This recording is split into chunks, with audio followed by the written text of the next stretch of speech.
Today we are going to study about desktop systems and multiprocessor systems. കഴിഞ്ഞ വീഡിയോയിൽ നമ്മൾ systems main frame സിസ്റ്റംസിനെ കുറിച്ചാണ് discuss ചെയ്തുകൊണ്ടിരുന്നത്. Main frame സിസ്റ്റത്തിൻ്റെ growth from batch system, then multi programming, then time sharing systems. Today we are going to discuss about desktop systems and multiprocessor systems. Desktop systems is also known as personal computers, PCs എന്ന് പറയുന്നത് അല്ലേ. അപ്പോൾ personal computers ആദ്യമായിട്ട് appear ആയിട്ടുള്ളത് 1970s. So at that time അതിന് ഒരുപാട് ഫീച്ചേഴ്സിൻ്റെ കുറവുണ്ടായിരുന്നു അല്ലേ, ഒരുപാട് ഫീച്ചേഴ്സിൻ്റെ അഭാവം ഉണ്ടായിരുന്നു. അപ്പം ഒരിക്കലും ആ സമയത്ത് ഫീച്ചേഴ്സിൻ്റെ അഭാവം തന്നെ ആ സമയത്ത് തന്നെ ശരിക്കും ഒരു ഓപ്പറേറ്റിംഗ് സിസ്റ്റത്തിനെ നമുക്ക് പ്രൊട്ടക്റ്റ് ചെയ്തിട്ട് നിർത്തേണ്ട ഒരു ആവശ്യകത ഉണ്ടായിരുന്നു. ഫ്രം ദി യൂസർ പ്രോഗ്രാമിൽ നിന്നും നമ്മുടെ ഓപ്പറേറ്റിംഗ് സിസ്റ്റത്തിനെ നല്ല രീതിയിൽ പ്രൊട്ടക്റ്റ് ചെയ്ത് നിർത്തേണ്ട ആവശ്യകത വളരെ കൂടുതലായിരുന്നു 1970s ഡെവലപ്പ് ചെയ്തിട്ടുള്ള PCസിന്. ആ സമയത്തുള്ള PCs ഒരിക്കലും മൾട്ടി യൂസറും മൾട്ടി ടാസ്കിങ് ഒന്നും അല്ലായിരുന്നു. പിന്നീടാണ് സിസ്റ്റംസ് നന്നായിട്ട് ഡെവലപ്പ് ചെയ്തിട്ട് പിന്നീട് അതെന്തായിട്ട് മാറുന്നു, യൂസറിൻ്റെ വളരെയധികം നല്ല യൂസർ കൺവീനിയൻസിലും യൂസറിൻ്റെ റെസ്പോൺസീവ്നെസ്സിലും ഒക്കെ വർക്ക് ചെയ്യാൻ തുടങ്ങിയത്. ഓക്കെ, അപ്പോൾ ഇതിന് എക്സാമ്പിൾ എന്ന് പറഞ്ഞാൽ മൈക്രോസോഫ്റ്റിൻ്റെ വിൻഡോസ് ഓപ്പറേറ്റിംഗ് സിസ്റ്റം, അതിൻ്റെ ഓണർഷിപ്പ് എന്ന് പറയുന്നത് മൈക്രോസോഫ്റ്റിനാണ്. പിന്നെ ഉള്ളതാണ് ആപ്പിളിൻ്റെ മാക്കിൻടോഷ് ഓപ്പറേറ്റിംഗ് സിസ്റ്റം. അതൊക്കെ നമ്മുടെ പേഴ്സണൽ കമ്പ്യൂട്ടേഴ്സിൻ്റെ അകത്തുള്ള ഓപ്പറേറ്റിംഗ് സിസ്റ്റത്തിന് എക്സാമ്പിൾസ് ആണ്.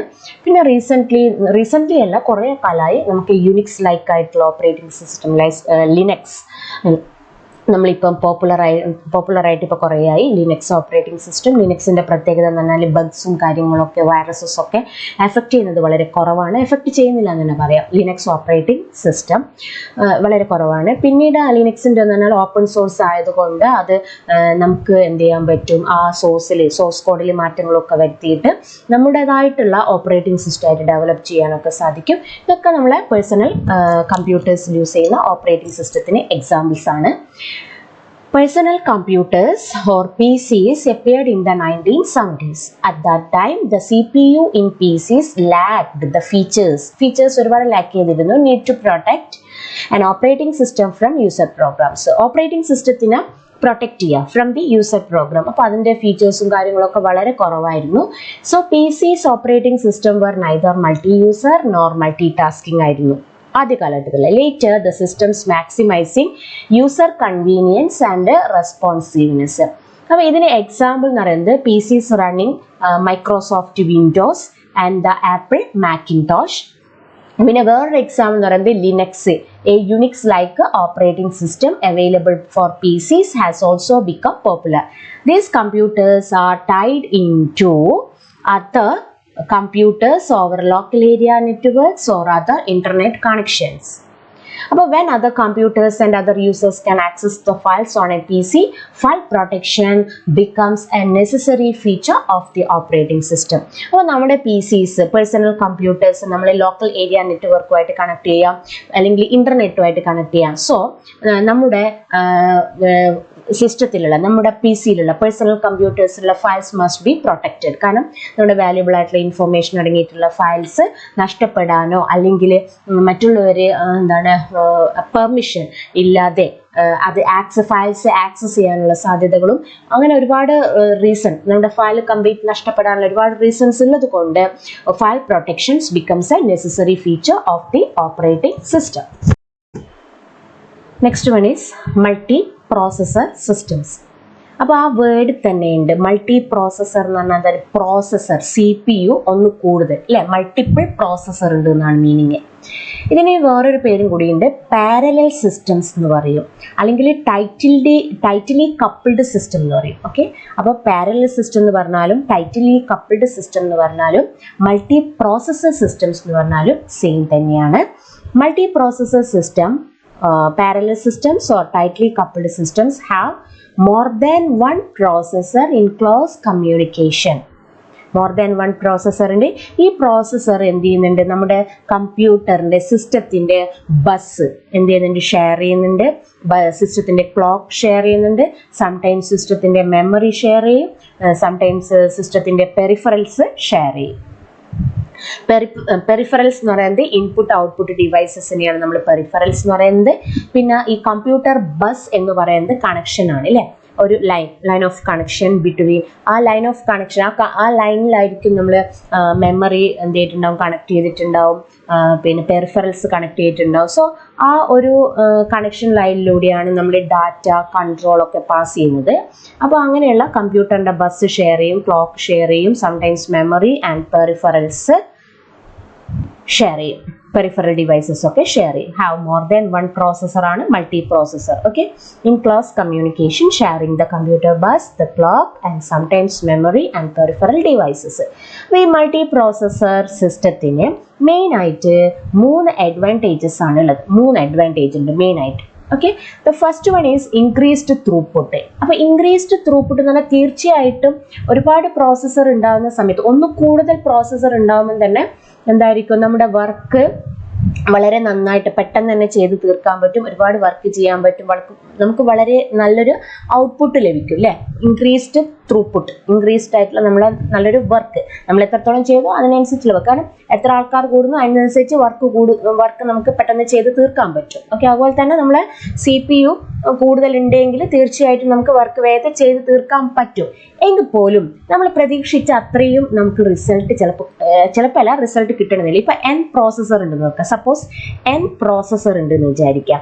അപ്പം നമുക്ക് ആ N ഔട്ട്പുട്ട് നമുക്ക് ലഭിക്കണമെന്നില്ല, N പ്രോസസ്സറിൻ്റെ ഔട്ട്പുട്ട് നമുക്ക് ലഭിക്കണമെന്നില്ല. എങ്കിലും നല്ലൊരു ഔട്ട്പുട്ട് തന്നെ നമുക്ക് ലഭിക്കും, പക്ഷേങ്കിലും നമ്മൾ പ്രതീക്ഷിച്ച അത്രയും നല്ലൊരു ഔട്ട്പുട്ട് നമുക്ക് ലഭിക്കണമെന്നില്ല. കാരണം ഇതിപ്പോൾ റിസോഴ്സസ് ഷെയർ ചെയ്യുന്നുണ്ടെന്ന് പറഞ്ഞല്ലോ. അപ്പോൾ ആ റിസോഴ്സസ് ഷെയർ ചെയ്യുന്ന സമയത്തുണ്ടാകുന്ന കണ്ടൻഷൻ വരാം, പിന്നെ ഓവർ ലോഡ് ഓവറായിട്ടുള്ള കാര്യങ്ങളൊക്കെ വരാം. അപ്പോഴൊക്കെ ചിലപ്പോൾ സ്പീഡ് കുറയാനുള്ള സാധ്യത ഉണ്ട്. എങ്കിലും നമ്മുടെ സിംഗിൾ പ്രോസസ്സറായിട്ടൊക്കെ കമ്പയർ ചെയ്യുമ്പോൾ ഒരുപാട് ഹൈ ഇൻക്രീസ്ഡ് ത്രൂപുട്ട് തന്നെയാണ് നമുക്ക് നൽകുന്നത്. Okay, we hope by increasing the number of processors to get more work done in less time. അപ്പോൾ നമ്മൾ പ്രതീക്ഷിക്കുന്നത് എന്താണെന്ന് വെച്ചാൽ ഒരുപാട് പ്രോസസ്സേഴ്സ് കൂടുന്ന സമയത്ത് നമുക്ക് വർക്ക് പെട്ടെന്ന് ചെയ്യാൻ പറ്റും ഇൻ ലെസ് ടൈം. ചെറിയൊരു ടൈമിൽ തന്നെ നമുക്ക് ഒരുപാട് വർക്ക് ചെയ്യാൻ പറ്റും എന്നാണ് നമ്മൾ പ്രതീക്ഷിക്കുന്നത്. But it is not true actually അത് അത്ര ട്രൂ അല്ല. The speedup ratio with N processor is not a N. അപ്പോൾ N പ്രോസസ്സർ ഉണ്ടെങ്കിൽ അത് N റിസൾട്ട് തരുന്നതെന്നുള്ളത് ശരിയല്ല. Rather it is less than N ആയിരിക്കും. എന്തുകൊണ്ടാണ് ലെസ് ദാൻ N ആകുന്നത്? നമ്പർ ഓഫ് പ്രോസസ്സർ ഉണ്ടാകുന്ന സമയത്ത് നമുക്ക് അത്രയും ഔട്ട്പുട്ടിൽ നമുക്ക് ലഭിക്കേണ്ടതല്ലേ? എന്തുകൊണ്ടാണ് നമുക്ക് it is less than N ആവാൻ കാരണം? when multiple processor cooperate on a task, ഒരു ടാസ്കിൽ നമ്മൾ ഈ മൾട്ടിപ്പിൾ പ്രോസസ്സർ കോപ്പറേറ്റ് ചെയ്യുന്ന സമയത്ത് a certain amount of overhead is incurred in keeping all the parts working correctly. എല്ലാ കമ്പ്യൂട്ടറിൻ്റെ എല്ലാ എന്താ പറയേണ്ട പാർട്സും കാര്യങ്ങളൊക്കെ വർക്ക് ചെയ്യുന്നത് കറക്റ്റ്ലി ആണോ എന്ന് ചെക്ക് ചെയ്യാൻ വേണ്ടിയിട്ട് ഓവർ ഹെഡ് ഇൻകേർഡ് ആവാം. അല്ലെങ്കിൽ moreover contention for shared resources lowers the expected gain. Contention for shared resources ആണല്ലോ ഉപയോഗിക്കുന്നത്. അത് ചിലപ്പോൾ നമ്മുടെ എക്സ്പെക്റ്റഡ് ഗെയിനിനെ കുറക്കാം. എങ്കിൽ പോലും തീരെ കുറവ് എന്നുള്ളൊരു മീനിങ് അല്ല ഉള്ളത്. ഓക്കെ, നമ്മളിപ്പോൾ N പ്രോസസ്സർ ഉണ്ടെങ്കിൽ ആ N പ്രോസസ്സറിന്റെ ബെനിഫിറ്റും നമുക്ക് അതേപോലെ ലഭിക്കണം എന്നില്ല, അത്രയേ ഉള്ളൂ. ഓക്കെ, പക്ഷെ എന്നാലും ഇൻക്രീസ്ഡ് ത്രൂപുട്ട് തന്നെയാണ്. പിന്നെ സെക്കൻഡ് വൺ പറയുന്നത് എക്കണോമി ഓഫ് സ്കെയിൽ ആണ്. എക്കണോമി ഓഫ് സ്കെയിൽ എന്ന് പറയുന്നത് മൾട്ടി പ്രോസസ്സർ സിസ്റ്റംസ് നമുക്ക് ഒരുപാട് മണി സേവ് ചെയ്യുന്നുണ്ട്. എങ്ങനെയാണെന്ന് വെച്ചാൽ നമുക്ക് ഷെയർ ചെയ്യുന്നുണ്ട്, പെരിഫറൽസ് ഷെയർ ചെയ്യുന്നുണ്ട്, സ്റ്റോറേജ് ഷെയർ ചെയ്യുന്നുണ്ട്, പവർ സപ്ലൈസ് ഒക്കെ ഷെയർ ചെയ്യുന്നുണ്ട്. സോ ഈ മൾട്ടിപ്പിൾ സിംഗിൾ പ്രോസസ്സർ സിസ്റ്റമായിട്ട് കമ്പയർ ചെയ്യുന്ന സമയത്ത് multi processor systems can save more money. അപ്പോൾ മൾട്ടിപ്പിൾ സിംഗിൾ പ്രോസസ്സർ സിസ്റ്റം ഉണ്ടെന്ന് വിചാരിക്കുക, ദാറ്റ്സ് ദ ഡിഫറൻസ്. ഇത് ഒരു സിംഗിൾ പ്രോസസ്സറിലുള്ള മൾട്ടിപ്പിൾ സിസ്റ്റംസ് ഉണ്ടെന്ന് വയ്ക്കാം. അപ്പോൾ മൾട്ടിപ്പിൾ സിസ്റ്റംസ് ഉണ്ടാകുന്ന സമയത്ത് അത് ഓരോന്നിനും അതിൻ്റേതായിട്ടുള്ള എന്ത് വേണ്ടി വരും, പെരിഫറൽ ഡിവൈസസ് വേണ്ടി വരും, ഓരോന്നിനും അതിൻ്റേതായിട്ടുള്ള മെമ്മറി വേണ്ടി വരും, അങ്ങനെ ഓരോന്നിനും അതിൻ്റേതായിട്ടുള്ള റിസോഴ്സസ് ആവശ്യമായിരിക്കും അല്ലേ. പക്ഷെ മൾട്ടി പ്രോസസ്സർ സിസ്റ്റത്തിൻ്റെ കേസിൽ എന്താ പറയുന്നത്, നമുക്ക് ഷെയർ ചെയ്യുന്നുണ്ട്, പെരിഫറൽസ് ഷെയർ ചെയ്യുന്നുണ്ട്, സ്റ്റോറേജ് ഷെയർ ചെയ്യുന്നുണ്ട്, പവർ സപ്ലൈസ് ഒക്കെ ഷെയർ ചെയ്യുന്നത് കൊണ്ട് നമുക്ക് സേവ് ചെയ്യാൻ പറ്റും, മണി സേവ് ചെയ്യാൻ പറ്റും.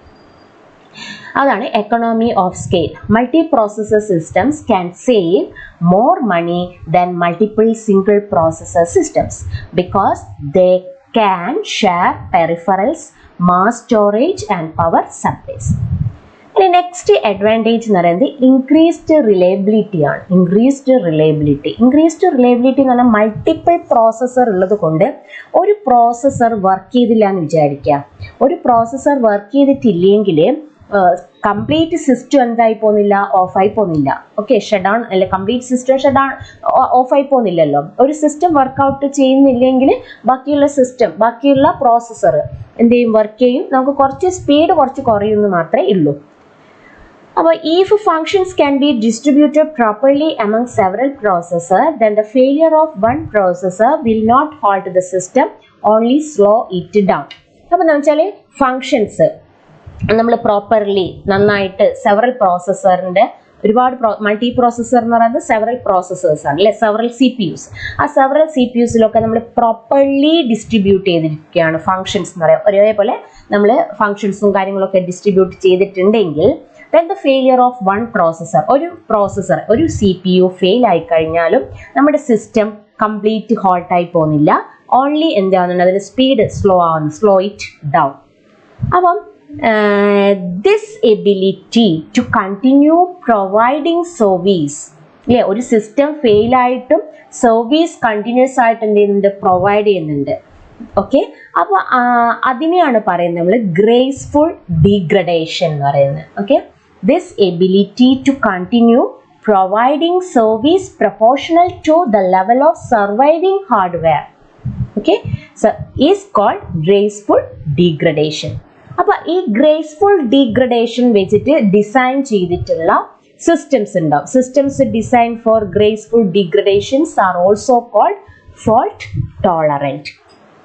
അപ്പം നമ്മൾ എന്താ പറഞ്ഞിരിക്കുന്നത് വെച്ചാൽ നമ്മുടെ ഫങ്ഷൻസ് ഒക്കെ പ്രോപ്പർലി ഡിസ്ട്രിബ്യൂട്ട് ചെയ്ത് വെച്ചിട്ടുണ്ട് എല്ലാ പ്രോസസ്സറിലും. സോ ഒരു പ്രോസസ്സർ ഫെയിൽ ആയി കഴിഞ്ഞാലും നമ്മുടെ സിസ്റ്റം എന്തായി പോകുന്നില്ല, ഷട്ട് ഡൗൺ ആയി പോകുന്നില്ല, സിസ്റ്റം ഓഫ് ആയി പോകുന്നില്ല.